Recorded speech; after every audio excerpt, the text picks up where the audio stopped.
Oui, quand j'ai entendu les doléances des médecins sur les CHU, j'ai un peu chahuté avec madame le ministre de la Santé. J'ai dit, mais est-ce que vous pouvez faire un accord avec les médecins jusqu'à la fin de la transition, plus de grève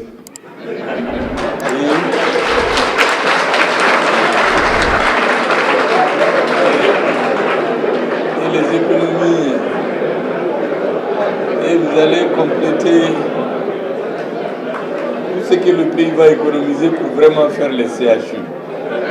Le président, c'est sûr qu'il fera des efforts supplémentaires si les médecins s'engagent que jusqu'à la fin de la transition, il n'y a plus de grève, mais en contrepartie, que l'État fasse des efforts supplémentaires pour au moins satisfaire une partie de leurs préoccupations.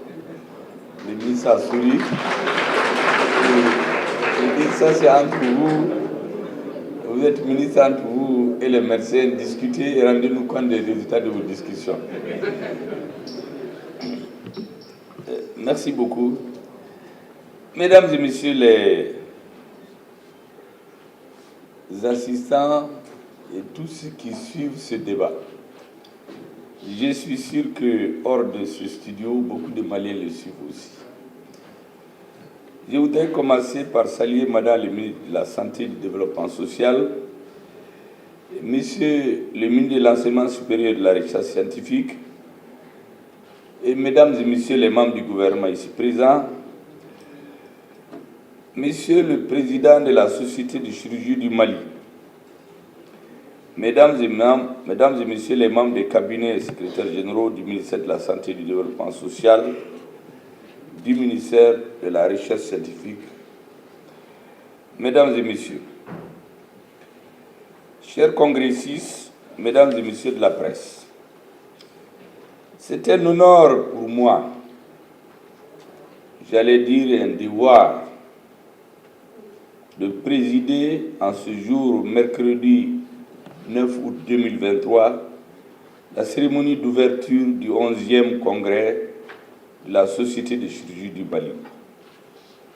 Je voudrais tout d'abord vous souhaiter, au nom du président de la transition, le colonel Assimi Goïta, chef de l'État, et du gouvernement tout entier, la cordiale bienvenue à tous ceux venus d'ailleurs pour marquer votre amitié, votre solidarité avec vos frères maliens.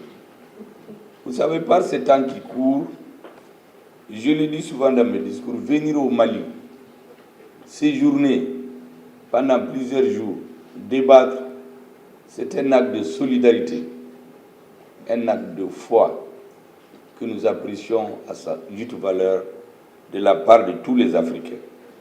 Parce que nous savons que tous les Africains, même ceux qui n'en parlent pas, même ceux qui disent le contraire, à fortiori la grande majorité silencieuse, ont dans leur cœur le Mali. Toute l'Afrique regarde vers le Mali aujourd'hui. La réussite du Mali, tous les Africains considèrent que c'est leur réussite. Les Maliens n'ont pas le droit d'échouer parce qu'ils tiennent une torche qui est allumée, que tous les peuples africains sont en train de tenir. Donc ceux qui sont venus nous appuyer nous obligent encore à la réussite, mesdames et messieurs. Je voudrais également saisir cette occasion pour saluer et remercier très sincèrement le président de la Société de chirurgie du Mali et toute son équipe d'avoir associé le gouvernement à travers Madame le ministre de la Santé aux activités du 11e congrès de la Société, parmi lesquelles le lancement du CCRF de la commune 6 du district de Bamako le 4 août, des interventions chirurgicales gratuites au profit de 356 patients. Ces activités chirurgicales à titre humanitaire qui se sont déroulées simultanément dans les centres de santé de référence de la commune 1, commune 4 et commune sud du district Bamako et le centre hospitalo-universitaire du Gabriel Touré s'inscrivent en droite ligne de la vision des plus hautes autorités de la République du Mali. Mesdames et messieurs, parmi les soins de santé, la chirurgie occupe une place de choix. En effet, l'Organisation mondiale de la santé, dans sa 35e session, a considéré la chirurgie comme une composante essentielle de la couverture sanitaire universelle. Chaque année, 234 millions d'interventions chirurgicales sont pratiquées dans le monde. Les maladies dont le traitement repose sur un acte chirurgical sont parmi les 15 premières des causes de handicap dans le monde et 11% des charges mondiales de morbidité sont attribuées à des maladies que la chirurgie permettrait de traiter avec succès. L'amélioration des soins chirurgicaux contribue donc à sauver la vie et à assurer le bien-être des citoyens de la planète. La Société de chirurgie du Mali, de par la constance des activités, participe ainsi activement à la mise en œuvre de la politique nationale des soins de qualité et de formation continue. Mesdames et messieurs, chers congressistes, au cours des 3 prochains jours, plus de 700 congressistes et experts en chirurgie venant du Burkina Faso, du Niger, du Sénégal, de la Côte d'Ivoire, de la Guinée, du Bénin et du Mali vont débattre à travers des conférences, des communications et des tables rondes des thèmes suivants. L'impact du développement professionnel continu en chirurgie, la chirurgie péripartum, la chirurgie en situation de catastrophe, les cancers et oncoplastie. Ces sujets seront largement débattus pendant ces quelques jours. Mesdames et messieurs, je saisis cette occasion pour rendre un vibrant hommage à toutes nos sommités qui ont marqué votre profession. Vous venez d'en citer un. Plusieurs, au Mali et dans le monde. Le Mali vous sera toujours reconnaissant. Mesdames et messieurs, actualité nationale et internationale oblige. Je voudrais, avec votre permission, m'arrêter et mettre l'accent sur certaines préoccupations qui sont les miennes et celles des citoyens du Mali et de l'Afrique. Par un heureux hasard de circonstances, un premier heureux hasard de circonstances, vous avez devant vous un Premier ministre de la République du Mali qui a survécu aujourd'hui grâce à Dieu il y a 30 ans, mais grâce à un chirurgien, j'ai nommé l'éminent professeur Abdul Karim Koumari.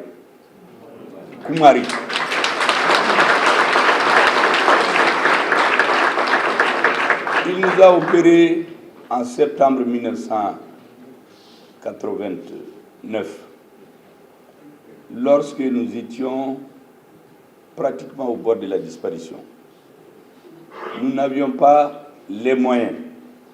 La preuve, j'ai marché depuis 4 heures du matin, très lentement pour pouvoir arriver au point G. Depuis 3 heures, avec tous les dangers, pour arriver vers 4 heures, 5 heures. Parce que le professeur reçoit très tôt. Donc il fallait être parmi les premiers qui doivent recevoir. Et j'ai été opéré par lui en septembre 1989. C'est donc avec les grands remerciements aujourd'hui. Vous savez, en général, les malades, on dit qu'ils sont ingrats, ils se rappellent de leur médecin seulement quand ils tombent malades. Lorsque tout va bien, ils les oublient. Mais je crois qu'aujourd'hui, c'est un jour pour moi très heureux et je me sens très bien depuis 30 ans, en tout cas par rapport à ce qu'il a opéré. Je voudrais donc vous en remercier. Mesdames et messieurs, nous sommes très fiers de lui. C'est la preuve qu'il y a un moment au Mali, un enfant de pauvre qui n'a rien, les mains nues, au bord de la mort, peut être sauvé par un éminent fils du Mali, un chirurgien qui ne regardait pas qui venait d'où. Si vous êtes malade, il s'occupe de vous comme tel. Mesdames et messieurs, par un deuxième heureux hasard de circonstances, aujourd'hui, le 9 août, nous, ça nous dit quelque chose. Je m'en voudrais ici, si je ne m'arrête pas sur cette date, le 9 août 2023. Une date inoubliable pour moi. En effet, c'est à cette date, un an jour pour jour, que j'étais entre la vie et la mort. Le 9 août 2022.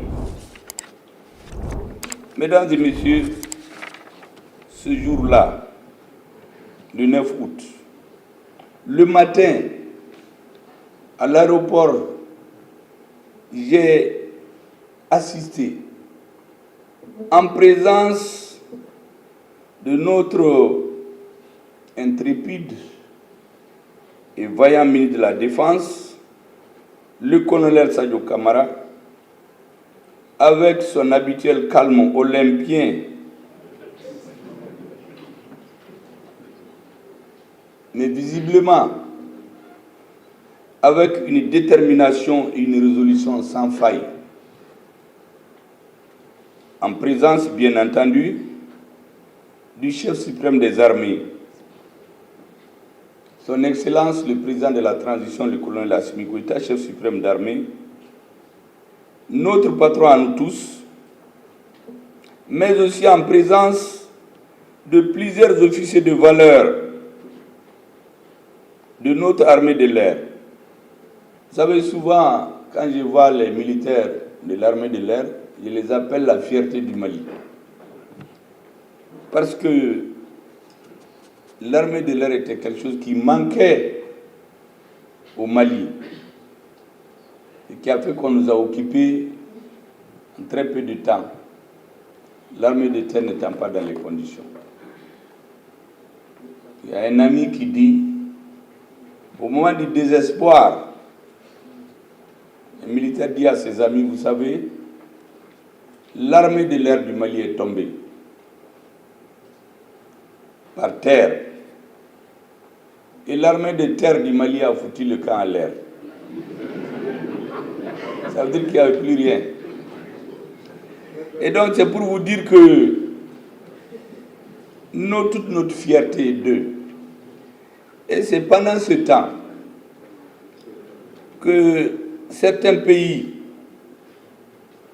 tentent vainement je dis, d'amener le peuple malien à se détourner de ses valeureux enfants, dont certains officiers, le chef d'état-major des armées de l'air et notre pilote, que moi j'avais l'habitude de voir le jour où on faisait l'exercice, je les vois, et souvent d'ailleurs quand on voyage, ceux qui pilotent l'avion. Donc certains pays déclarent ce qu'ils appellent des sanctions contre eux. Interdiction de voyager, de fermer les comptes. Bon, je me demande même s'ils ont demandé à aller là-bas. Et puis s'ils ont des comptes, en tout cas ce que je sais, je ne connais pas les autres militaires, Sadio Camara et Assimi Goïta, ils ne demandent pas de visa entre Kati et Bamako, c'est là où il y a leur bureau. Et je ne crois pas s'ils ont des comptes aux États-Unis, à fortiori de les fermer. Donc cette histoire d'interdiction de voyage et fermeture des comptes, ça fait pleurer peut-être d'autres dirigeants, mais en tout cas pas notre président, à ce que je sache. Parce que je change avec lui sur ces questions-là. Et donc, avec ces soi-disant sanctions, on veut nous déstabiliser, en commençant par notre armée. J'ai l'habitude de dire aux uns aux autres, pour dominer un peuple, on le fait perdre confiance en lui-même. Quand un peuple n'a plus confiance en lui-même, tout le monde le domine. Mais au Mali, à un moment donné, on a failli perdre la confiance. Mais l'armée malienne a restitué aux Maliens la confiance. Après s'être elle-même restituée la confiance, d'après ce que je viens de vous dire, l'armée de l'air qui est tombée et l'armée de terre qui est partie en l'air. Maintenant, l'armée de l'air vole plus haut, plus fort, et quand c'est nécessaire, elle tape là où il faut. Donc ça, elle a donné confiance en elle-même, elle nous a donné confiance. Toutes les grandes nations dans l'histoire de l'humanité, contrairement à ce qu'on veut faire croire aux enfants, toutes les grandes nations ont été bâties sur le modèle de l'organisation militaire. Tous les États sont forts parce que leur armée est forte et leur économie. Si vous avez une armée faible, même si vous avez une économie forte, ce qui est une bonne chose, vous pouvez vivre bien, mais quelqu'un peut se lever et venir vous occuper, vous tout retirer tout. Donc notre partenariat stratégique, comme le président le dit, que nous avons choisi librement avec la Russie, nous a amené vraiment à nous équiper auprès d'un partenaire, je dirais, stratégique, fiable et sûr. Certains ne sont pas contents. Vous savez, le triptyque que notre président a édicté pour tous ceux qui veulent collaborer avec le Mali. Et ça doit être enseigné partout. Il faut d'abord respecter la souveraineté du Mali. Vous ne pouvez pas nous dire ce qu'on doit faire. C'est notre peuple et nous seuls qui devons dire ce qu'on doit faire. On ne peut pas nous dire d'eux si on doit choisir ou quel partenaire choisir. Nous devons avoir le libre choix de nos partenaires stratégiques et de nos partenaires. Et enfin, tout cela au fond d'une chose doit avoir un fond commun. La défense obstinée, continue des intérêts supérieurs du Mali. Dans le cas de cette critique, donc, j'ai assisté à cette cérémonie le 9 août 2022. J'étais tellement content que c'était mardi.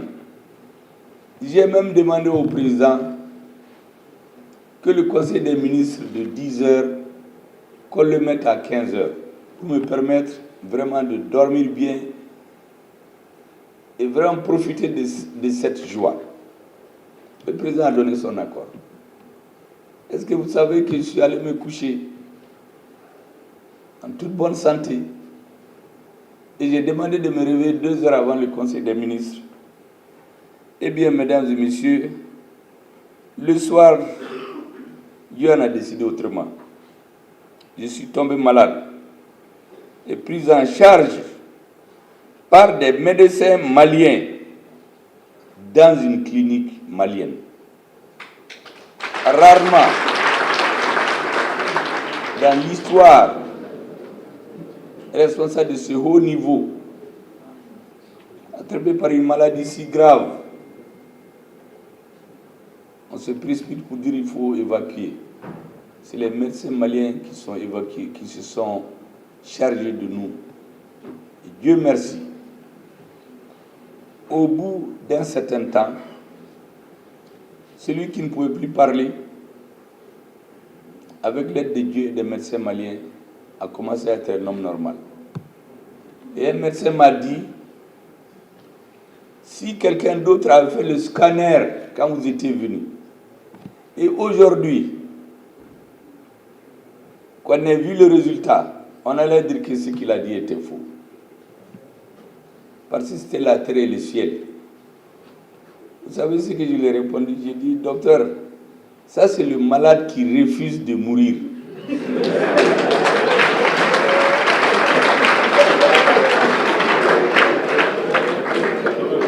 Et j'ai chahuté avec les cuisinières, je leur ai dit, désormais, quand je vais sortir, vous allez organiser une course des malades.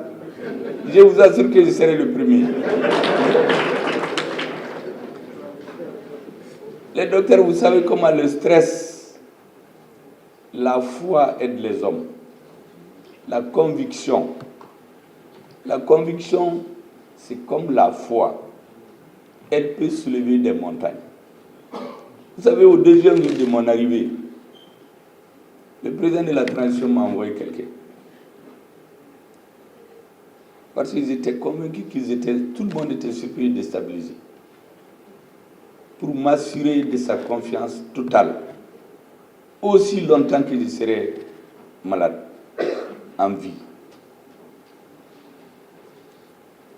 2 jours après, le ministre de la Défense est venu en personne. Après une mission qu'il a effectuée, parce que j'ai signé son ordre de mission le matin, je suis tombé malade. Il est venu me dire que sa mission s'est bien passée. Deuxièmement, le président l'a chargé de me dire que ce que son envoyé m'a rapporté vient de lui. Vous ne pouvez pas imaginer, quand on est malade, pour ça les gens cherchent à voir les parents, les belles paroles des docteurs. Mais à partir de ce jour, j'ai dit à mon attaché, je ne mourrai pas. Parce que ces hommes ont montré qu'ils m'attendent, je vais les retrouver. Il s'est mis à rire. Et je lui ai dit, tu sais, la force d'un attaché, c'est la discrétion. Personne, je me suis entendu avec le président, personne ne me verra si ce n'est le président ou bien mon épouse. Parce qu'en ce moment, je ne pouvais même pas bouger les pieds, a fortiori parler. Tous les partisans, vous savez, le peuple, tous ceux qui font les sciences politiques, le peuple a besoin de quelqu'un en qui il a confiance, pas de quelqu'un en qui il a pitié. La pitié, c'est pour votre femme, vos enfants. Mais le peuple veut avoir confiance, être bien dirigé. Donc, un Premier ministre qui ne peut même pas bouger les pieds, ce n'était pas le moment, en tout cas, qu'il sache dans quel état il était. Et je crois que tout mon entourage, notamment au sommet de l'État, la plus grande discrétion a entouré et m'a protégé jusqu'au moment où j'ai pu sortir. Et vous savez, le jour même où je devais sortir, je ne sais même pas comment ça s'est passé. Je suis tombé dans ma chambre et mon pied s'est fracturé. Et puis le médecin me dit, vous allez faire 3 semaines à l'hôpital encore. J'ai dit, ça va être très difficile. Parce que j'avais promis que je vais partir voir ceux qui m'ont dit qu'ils m'attendent. Donc, j'ai pu me débrouiller à aller chez le président. Quand je suis arrivé, je lui ai dit, président, vous gré de Bambara là, c'est ce qui m'a eu dans la maison ou quoi? Le président s'est mis à rire. J'ai dit qu'on ne va pas opérer. J'ai trouvé un bon Bamana qui nous a dit qu'on n'a pas besoin d'opérer, que je vais me débrouiller pour marcher. Et c'est comme ça que je marche comme vous le voyez maintenant. On n'a pas eu besoin d'opération. J'ai dit tout ça, mesdames et messieurs, c'est pour vraiment vous dire que les chirurgiens maliens, comme toutes les femmes et tous les hommes de santé, vous rendez un service inestimable aux Maliens. Vous êtes des soldats au front dans votre domaine. Notre pays est en guerre. Chaque citoyen, d'après le président, Baby Joyorola, Beki Joyorofa. Moi, je ne peux pas opérer quelqu'un. Je ne peux pas aller au front. Certains vont lire, ils vont dire, mais ce politicien-là, il ne sait que parler. Mais on a besoin aussi de gens qui parlent.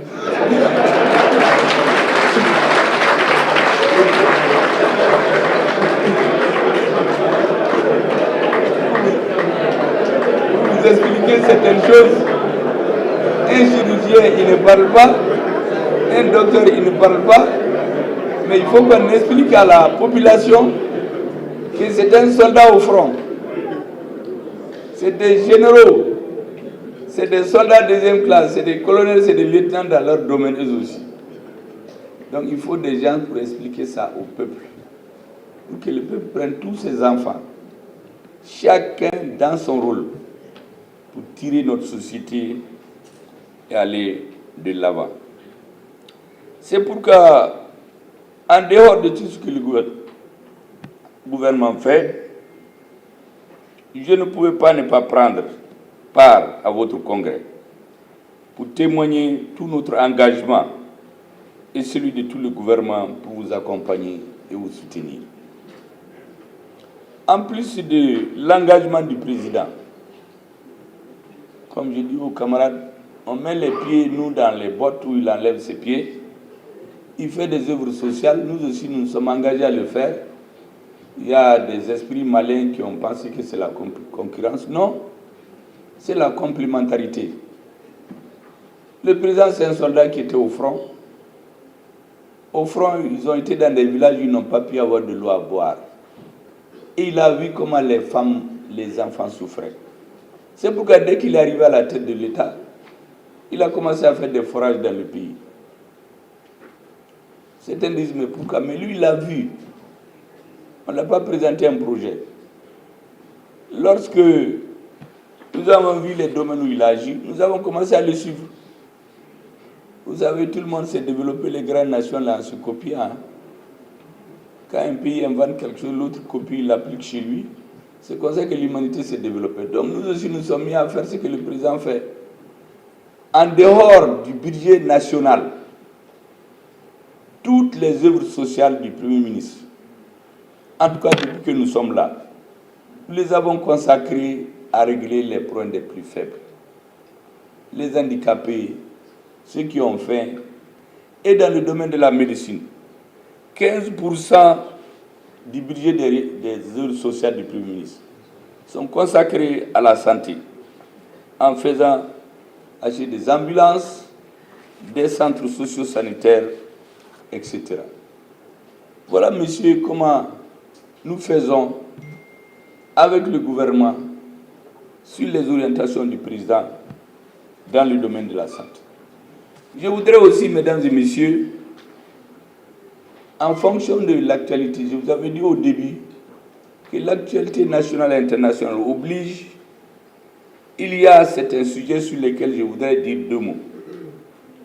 Vous savez, hier 7, le gouvernement malien était à côté du gouvernement nigérien pour lui apporter son soutien.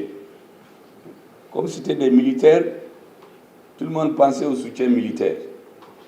En réalité, il y a le soutien politique. Les peuples se suivent.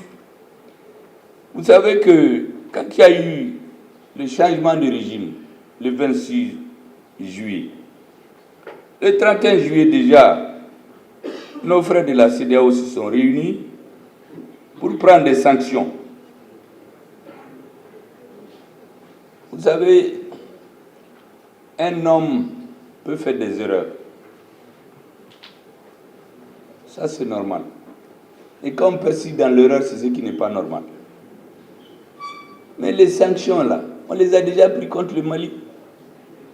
Est-ce que ça nous a empêchés d'être maliens? Au contraire, ça a forcé la détermination du peuple. Et ça a soudé le peuple autour des nouvelles autorités. Mais menacer les Nigériens de faire la guerre contre eux, c'est quand même bizarre. Pas des Africains.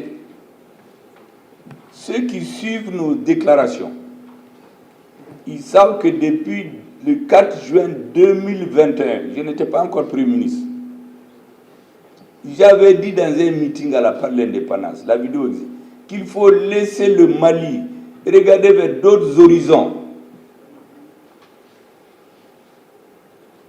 Plus tard, en 2021 toujours, à Kita, il y a eu la fête du coton. J'y ai été. J'ai répondu du tic-au-tac à un ministre hasardeux, dont les origines sont maliennes d'ailleurs, qui se permet d'aller dans un pays extra-africain, s'arrêter avec un autre ministre, se laisser pousser pour désobéir aux Maliens. Pour dire quoi? Que le patriotisme dont les Maliens font preuve, c'est un patriotisme frélaté. Je lui ai répondu tout de suite, je lui ai dit, le patriotisme chez nous, il ne peut pas être frélaté. Il existe ou il n'existe pas. Le patriotisme frélaté, c'est peut-être ailleurs, en tout cas pas au Mali. Et j'ai dit ce jour-là que chaque fois que les colonisateurs veulent tuer des Africains, c'est des Africains qu'ils utilisent. Vous vous rappelez pour notre histoire, Firoun a été assassiné par des Africains en juin 1916 pour le compte du colonisateur. Pendant la traite des Noirs. Mais c'est des Noirs qui partaient attraper leurs frères pour les vendre aux négriers. Et ils n'avaient pas le courage de rentrer dans la forêt. Donc on est surpris qu'après l'échec des sanctions contre le Mali, au moment où nous avons pensé, en tout cas personnellement, que la sagesse a pris le dessus. Parce qu'il y a des présidents d'un certain âge qui analysent, notamment nos voisins. Tout le monde a compris que les sanctions ne servent à rien. Ça sert seulement à faire souffrir les peuples, pas les dirigeants. Il a été surpris qu'on reprend les mêmes erreurs. La CEDEAO, à sa création, ça s'appelait Société économique des États de l'Afrique de l'Ouest.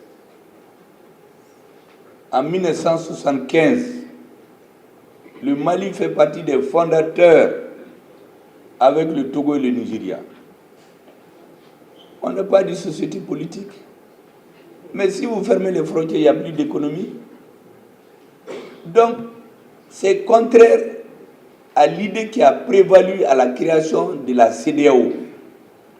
La CEDEAO, quand les présidents se sont retrouvés, ils se sont dit, nos économies sont complémentaires, on crée une association pour nous mettre ensemble. Mais dans les années 90, ceux qu'on appelle les présidents démocratiquement élus sont venus mettre la politique devant l'économie. Et c'est comme ça que, dès qu'il y a un pays, on n'est pas content de lui, on dit c'est les militaires, mais lorsque ce n'est pas un militaire, il peut faire un coup d'État constitutionnel, il prolonge ses mandats, il tue autant de citoyens qu'il veut, personne n'en parle. Mais quand on dit c'est des militaires, il y a 2 morts, on crie sur les toits. Mais l'autre, sous couvert qu'il est démocratiquement élu, on tue des milliers. On utilise la justice pour éliminer ses opposants, pour priver le peuple de ses fils qui ne sont pas d'accord avec vous. Mais on ne peut pas accepter ça. Ou bien, on utilise ce prétexte pour tuer le peuple. On tue les gens, on détruit des villages, mais personne ne peut parler. Le président vient, il pleure, il va à la maison. On dit qu'il est démocratiquement élu, mais le peuple ne peut pas accepter ça. C'est pour cela que j'ai dit à beaucoup que chaque transition a sa réalité. La transition malienne n'est pas venue du fait que des militaires ont quitté les casernes pour venir prendre le pouvoir. C'est le peuple qui a dit qu'il n'est pas d'accord de continuer à mourir. Ogosago, Sobanda, la base de Ndeliman, on détruit des camps. Tout le monde on a perdu confiance. L'objectif c'était quoi? À long terme, tout le monde allait se moquer de son armée, allait se confier aux autres. C'est une nouvelle forme d'esclavage et de colonisation. Au Mali, nous avons dit qu'on n'est pas d'accord. C'est pendant des mois que les Maliens ont manifesté pour dire qu'ils ne sont pas d'accord. Ils ont dit assurer notre sécurité en temps soit peu. Chercher des armes. On nous a dit qu'on ne peut pas acheter. Même des lunettes à vision nocturne, on ne pouvait pas acheter. On sort l'argent du trésor pour 6 hélicoptères. On vient nous présenter 2. Personne ne sait où l'argent des 4 sont partis. Les 2 aussi, c'est des hélicoptères d'occasion qu'on a repeints. Ils travaillent 2 mois, ils ne marchent plus. Heureusement que nous, on les a réparés maintenant. Ils sont sur le chantier. On sort l'argent pour acheter des avions. Les Maliens, à l'Assemblée, même les opposants votent. Quelqu'un subtilise l'argent de 2 avions. Les 4, il manque des options. À l'inauguration, le président fait des discours pour dire qu'ils vont combattre l'ennemi juste en ces derniers retranchements. Il se trouve que l'avion n'est pas un avion de combat. Parce qu'il lui manque des options, ça devient un simple avion de transport. On achète un avion de transport des troupes au lieu d'entraîner nos soldats dans les fosses communes. Parce qu'on a détruit un camp qui a été financé par la MINUSMA, construit par Barkhane, ça c'est le camp d'Indélimane. Et on a oublié, entre guillemets, de faire un forage. On n'a pas besoin d'être un ingénieur pour savoir que dans le désert, le premier besoin de l'homme, c'est l'eau, comme partout d'ailleurs. Comment on oublie de faire un forage? Les soldats sont obligés de sortir, aller dans les hameaux voisins. Les terroristes étudient leur mode de comment ils prennent de l'eau. Ils vont les prendre un jour, ils les surprennent, ils les éliminent. Ils prennent l'avion, le camion, ils détruisent. Au lieu des bonbons d'eau, ils mettent des bonbons d'explosifs. Ils se réhabilitent, ils vont rentrer dans le camp. Ils tuent les militaires. Ceux qui restent en vie font 7 heures de combat. L'armée ne peut pas leur envoyer des soutiens.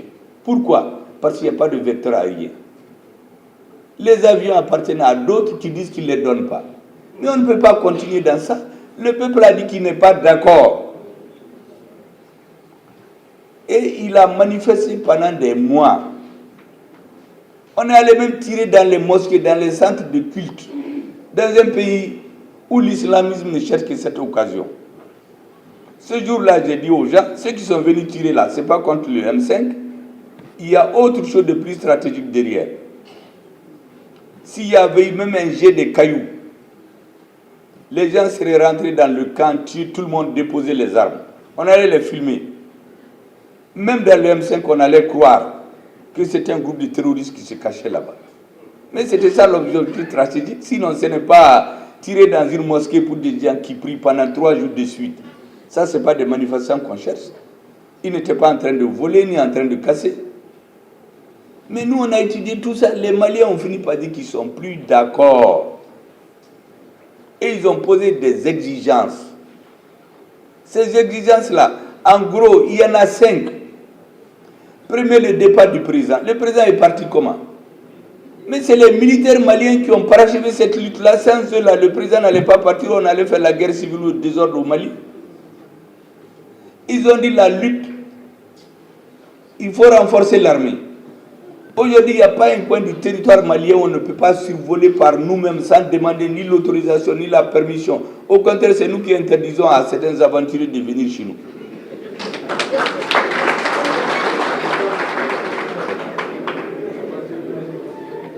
Même si la guerre continue, une guerre, elle est partout. Mais on a les moyens aujourd'hui. Comme je dis souvent, ça fait rire les gens. Je dis c'est notre armée qui terrorise les terroristes. Comme le disait un homme public français. Donc l'armée est là. Le président est parti de l'armée là. On dit les réformes. Le président vient d'adopter de promulguer la nouvelle constitution. Mais c'est la mère des réformes. On a dit les assises nationales pour écouter ce que les Maliens disent. Aujourd'hui, même le président, c'est le référentiel dans tout ce qu'il fait. Les Maliens ont dit qu'il faut que l'or brille pour le Mali. Le président a ordonné l'audit du secteur minier. Et hier seulement, tout à l'honneur du Conseil national de transition, à l'unanimité, le nouveau code minier a été voté. Personne ne fera plus du Mali ce qu'il veut.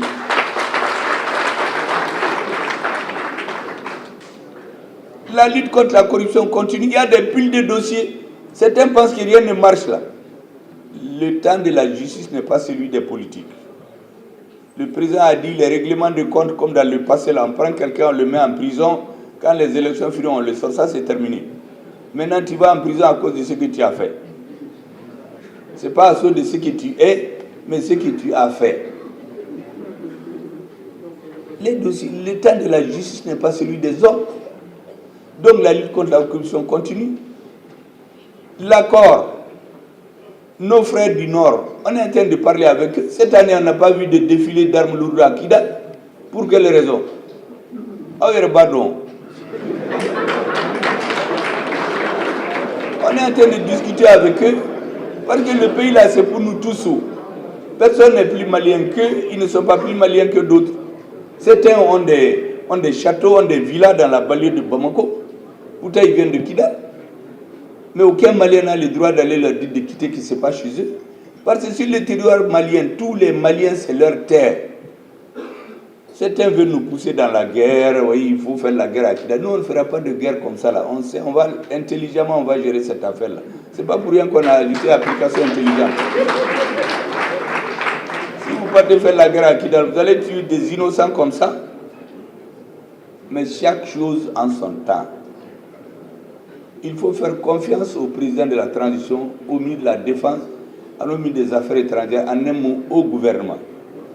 Nous allons travailler avec nos frères pour que la paix revienne dans notre pays, au bénéfice de tout le monde. Donc, si vous regardez tout ce que les Maliens ont revendiqué, c'est ce que le gouvernement de transition est en train de mettre en œuvre. Donc, la transition chez nous au Mali, ce n'est pas comme ailleurs. Hein. Les gens ne sont pas sortis des casernes pour venir prendre le pouvoir. Ce n'est pas comme ça. Le peuple a dit qu'il n'est pas d'accord avec ce qui se passe. Donc il y avait une ligne politique claire. Mais ailleurs, partout en Afrique, si vous remarquez, pourquoi il y a le renversement de régime? C'est d'abord les problèmes d'insécurité. Au Burkina, il n'y avait pas de problème institutionnel. Il y avait un président élu que tout le monde a reconnu. Il n'y avait même pas de problème comme au Mali. Mais les gens continuent à mourir. Au Niger, c'est la même chose. Dans d'autres pays, c'est les coups d'État constitutionnels. Des gens modifient la constitution, ils se prennent, ils tuent des milliers de gens, personne n'en parle. Et dans un pays à côté, c'est ce qui s'est passé chez nous. Ou bien on utilise la justice pour casser tout ce qui ne vous plaise pas. Mais ça, ce n'est pas de la démocratie. Ça, on fait la démocratie ailleurs, mais chez nous, on amène la démocratie DCI, c'est-à-dire dénominateur commun international. Vous faites ce que vous voulez, vous mettez les gens en prison pourvu que le président soit apprécié par les autres. Quand l'élection finit, avant que la Cour constitutionnelle nous dise les résultats, il y a un président là-bas qui le met à le féliciter. Et puis il téléphone à tous les autres et ça pleut à la télé pour intimider la population, pour vous dire que vous acceptez ou non, il est élu. Mais c'est au Mali qu'on voit ça, avec la démocratie DCI là qu'on voit ça. Comment est-ce que vous allez féliciter un président avant l'avis de sa Cour constitutionnelle? Mais c'est ce qu'ils ont fait au Mali. Donc partout il y a les changements de régime. C'est l'insécurité, le terrorisme, ou bien les coups d'État constitutionnels.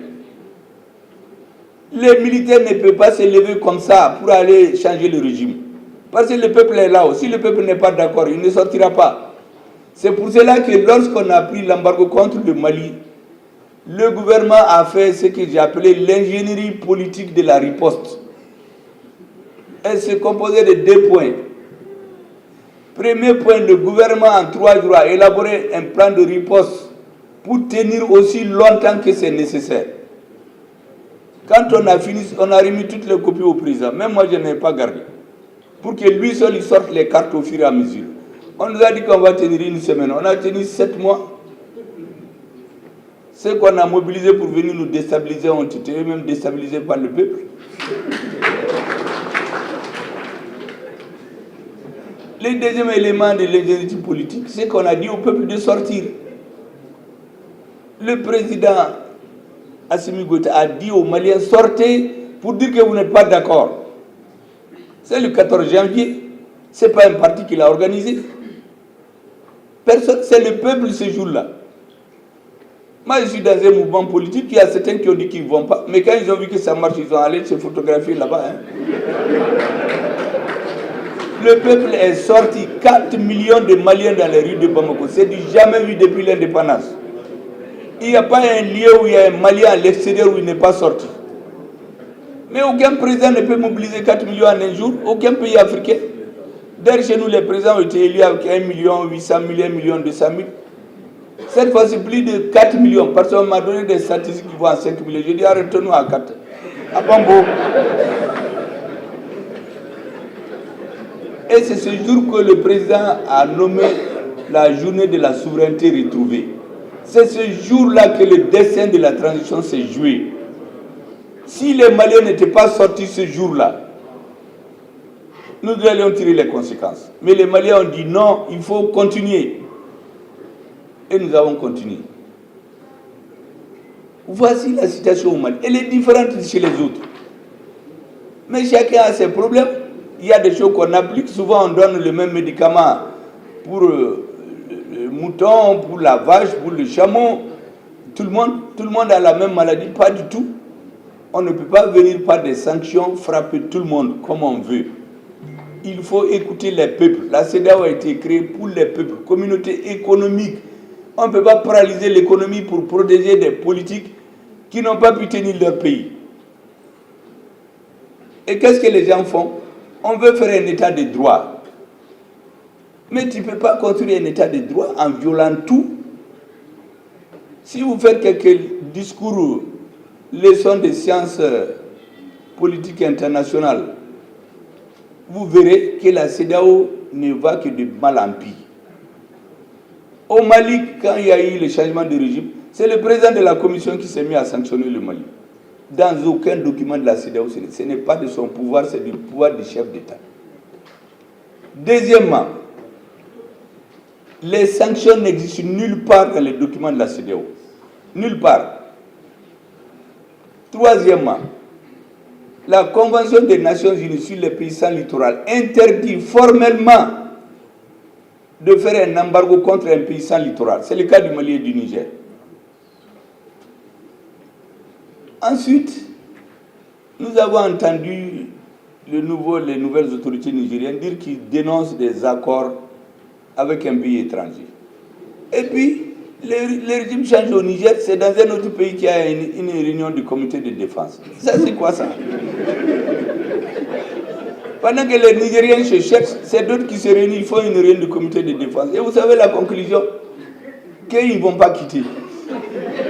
Et là, tu viens dans ma maison, je te dis de partir, tu dis que tu ne pars pas. Mais il faut me montrer tes papiers qui t'autorisent à rester. Parce qu'il y a quelque chose de très sérieux. Je veux que les Nigériens l'écoutent très bien. Les accords de défense qui sont entre les États, ce n'est pas entre les gouvernements. L'accord de défense a été signé par l'État français. L'État nigérien l'a dénoncé. Ce n'est pas une question de gouvernement. Dire que c'est un gouvernement légitime qui a signé, ça, ce n'est pas ça. C'est dans les relations internationales, les accords sont signés entre les États. Ce n'est pas entre les gouvernements. Donc ils cessent de nous intimider. Et les Nigériens n'ont qu'à retourner les leçons de sciences politiques. Parce que les gens font du n'importe quoi. Allah a lu moi. L'article 4 des textes qui statuent le mot interdit carrément l'embargo financier ou bien se mêler des finances d'un État. Donc vous ne pouvez pas du début à la fin violer les textes et venir nous dire que c'est pour construire un État de droit. Il faut que les Africains disent non. Et nous allons continuer à dire non. Et moi, je compte sur la sagacité, l'expérience des chefs d'État africains pour que vraiment ils reviennent à la raison. Ce n'est pas la peine de venir se faire utiliser par un pays étranger pour venir enlever la communauté économique des États de l'Afrique de l'Ouest et mettre communauté politique des États de l'Afrique de l'Ouest et intimider les Africains. On ne peut pas l'accepter. Ça, c'est, mesdames et messieurs, c'est quelques mots que je voulais vous dire. Voilà les messieurs qui décident de fermer toutes les frontières Et puis eux, ils veulent venir. Mais si vous fermez les frontières, pourquoi vous venez chez nous? Si les frontières sont fermées, c'est pour tout le monde. Et puis le Mali, ils sont allés jusqu'à sanctionner le ministre des Affaires étrangères, le président. Même pendant la guerre en Europe, on n'a jamais fait ça. Mais si vous sanctionnez le président et le ministre des Affaires étrangères, mais vous allez parler avec qui? Après, on prend des avions pour venir chez nous, un territoire qui est fermé. Mais qu'est-ce que tu viens faire là-bas? Vous avez fermé le président, vous avez sanctionné le président, vous avez sanctionné le ministre des Affaires étrangères. Ils ont fermé le territoire. C'est vous qui avez fermé les premiers d'air. Pourquoi vous venez? Donc vraiment, il faut que les Africains arrêtent de faire les choses sur commande. Parce que ceux qui les commandent de faire ça ne font pas ça chez eux. On a fermé ici l'aéroport à un moment pour une compagnie. Mais on leur a donné 10 jours pour reprendre. On leur a dit qu'en 10 jours, s'ils ne reprennent pas, nous réservons le droit de donner à d'autres sociétés. Mais ils sont venus. Mais pendant ce temps, il y a des Africains qui continuent à dire non, nous on ne vient pas. Vous perdez plus de 2 milliards. Les autres sont en train de faire leurs affaires. Mais il faut que les Africains arrêtent ça. C'est pour cela que j'ai dit à des diplomates, il faut qu'ils comprennent qu'au Mali, en tout cas, je ne sais pas ailleurs, le coefficient intellectuel des Maliens, là, il est largement au-dessus de la moyenne. Parce qu'ils croient que le coefficient, là, on peut mélanger les choses et venir nous donner. Du n'importe quoi dans une marchandise, dans un emballage qui n'est pas bon. Nous, on ne va pas accepter. Il faut qu'on s'entende sur ce que nous faisons. On ne peut pas faire des choses qui sont contraires aux intérêts de nos peuples. Il faut vraiment que les Africains reviennent à la raison. Je crois qu'avec ce qui se passe dans ce pays, nous allons convenir entre frères africains, parce que tout ce qui se passe dans la CEDEAO, je dis toujours que c'est une bagarre entre frères. Ils vont finir par s'entendre. Ce que nous demandons, il faut arrêter d'amener des bagarres qui viennent de l'extérieur.